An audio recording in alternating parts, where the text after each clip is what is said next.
What's good, everybody? It's your boy G&G, and today I'd like to show you a ledge trap method that I've been cooking up. So normally when I make a video like this, I'll have to go online and fish for examples, get a little proof of concept going, but not this time. This just works. I'm not even fishing. I'll use this on people who are better than me. It's easy, it's powerful, and it's generous enough that an old man like me can react with it online. Say hello to Captain Falcon's reverse crouch ledge trap. You're going to be using a lot of reverse down tilt, so let's touch on that real quick. It's very simple. You just press A with the stick held in the back corner like this. Don't use the C stick though, because that'll override your control stick angle and you don't get the reverse. Also, if you haven't learned Tokyo Drift yet, now's the time. Link in the description. Let's keep it super simple for now. Position just outside of your opponent's get up attack range, face away, and crouch with the stick held in the back corner. This gives you access to everything you need for maximum option coverage. Pick which ledge options you want to cover, we're going to go over our tools for this later, and just let it rip as soon as you see them start to move. Now you're probably thinking, well hey, if an old man can do this much online, then I should just be able to react to everything offline and take away the guesswork. And honestly, that is the video I thought I was sitting down to make, but it's not that simple. By the end of this video, you're going to know the answer to two very important questions. Number one, why don't Falcon players already ledge trap like this, but just facing forwards? And number two, who the hell is William Edmund Hick? So you might have heard that the average human reaction time is about 15 or 16 frames. And that's true, to a degree. The thing is, that only applies to a single visual stimulus, like click when the screen turns green. But when you add more variables, like only click when you see a green triangle, then each additional variable adds extra processing time. And spoiler alert, perfect reaction ledge trapping is mathematically not possible. Here's why. This formula right here is called Hick's Law, and it's used to calculate how long it takes you to make a decision based off of how many variables you have. So dust off your TI-83s, we're going in hot. Here's how it works. The B is our processing time constant, so we just plug in 15 for our 15 frame reaction time. N is the number of choices that we're picking between. The +1 represents uncertainty about whether to respond or not. So in other words, reacting to one single stimulus has two parts. No, keep on waiting, and yeah, there it is, it happened. So that's log 2 of 2, which is 1. So base reaction time times 1. Makes sense. Let's try a quick example. Imagine you glance over, and you notice your opponent's controller looks something like this. So it looks like they have access to neutral get up, ledge jump, get up attack, and can they roll? Is that a shoulder button or a JPEG artifact? Let's say they can roll. They can roll. So they have 4 options they can pick from, but really this is just a 50-50, because they're either going to jump or do one of those 3 grounded options, which, spoiler alert, all lose to the same down tilt. So that's 2 stimuli, the presence of jump and the absence of jump. So our N equals 2, so our equation looks something like this. In other words, trying to actually perceive the difference between even just 2 different ledge options will tank your frame 15 reaction time down to frame 24 at best. Even if you're a super soldier in the prime of your youth with a crisp frame 14 reaction time, that's still at least 22 frames to react to one extra option. And to be fair, certain characters might be busted enough to do something with that, but they can make their own damn videos, how about that?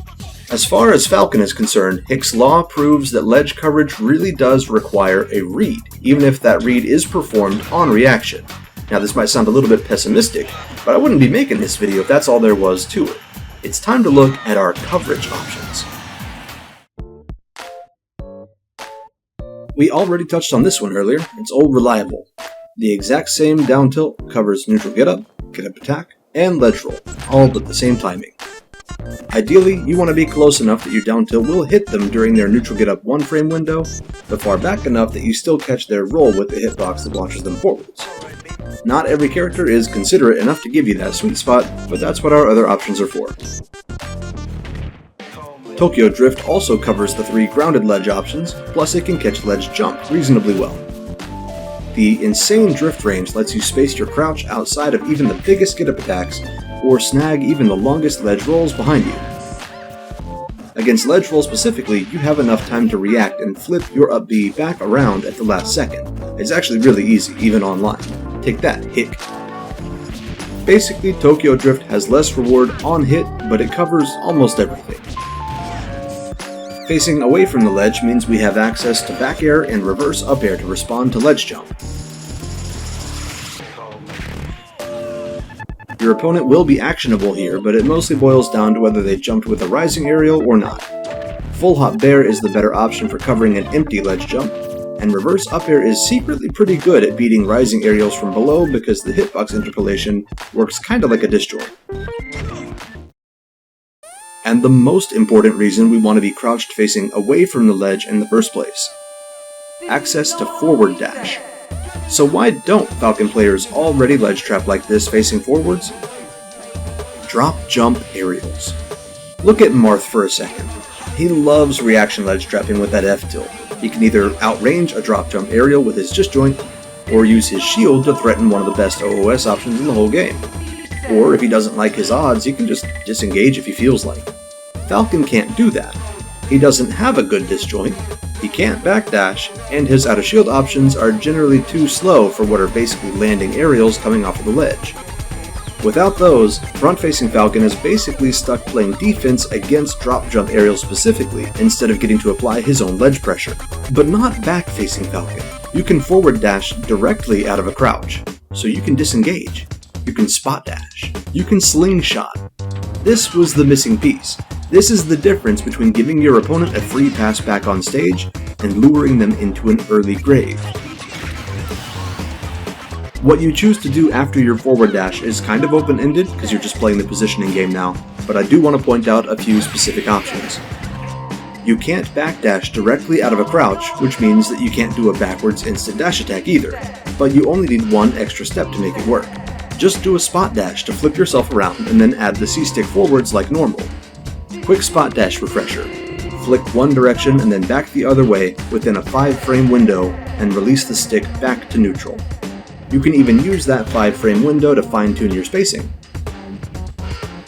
Dash Attack's giant hitbox is extremely good at challenging drop jump aerials before they can land and get their double jump back. Slingshot is extremely good at positioning underneath floatier ledge jumps to threaten a falling up air, which then you can kill off of. You can also look for a slingshot near 1 against longer lasting drop jump aerials like Samus forward air, but it's just barely too slow to catch roll and get up attack. We can use Spot Dash as an empty threat to buy time to truly react to their ledge option. You won't have time for a true punish on anything anymore, but you will get information and pressure, and you're still in range to threaten the entire corner with your grab.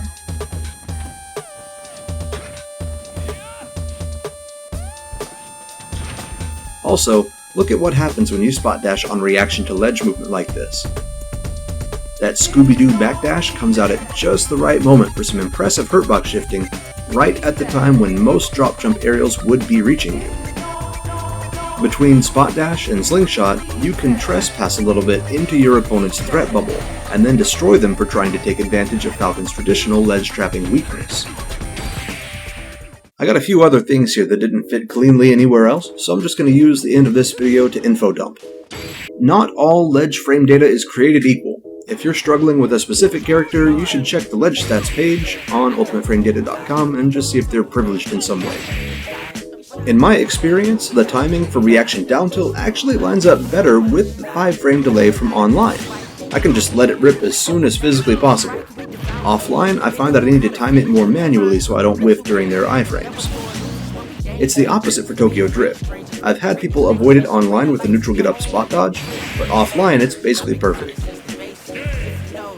Some characters, like Sephiroth and Joker, are so skinny that your normal down tilt can't reach their neutral get up. Instead of giving up on your spacing, just delay the down tilt by a frame or two and aim for the edge of their shield. A max range down tilt in the corner is still really good pressure, and 9 times out of 10 you're just going to catch them jumping afterwards. If their get up attack does outrange your down tilt, there's still a way to stay in their range more safely.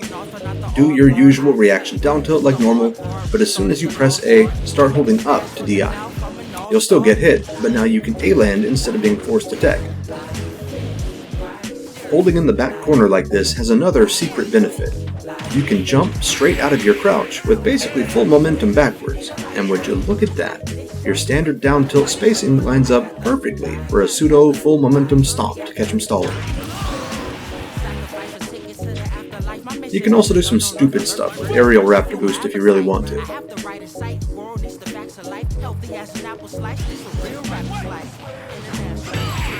I don't particularly recommend staying in against unreactable ledge options, but if you do, at least you're already crouch canceling.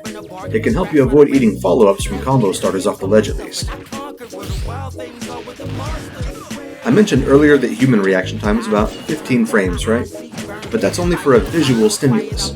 Reaction time to touch and sound are closer to 9 and 10 frames respectively, so you should always play with rumble on so that you can react to getting hit faster and adjust your DI sooner.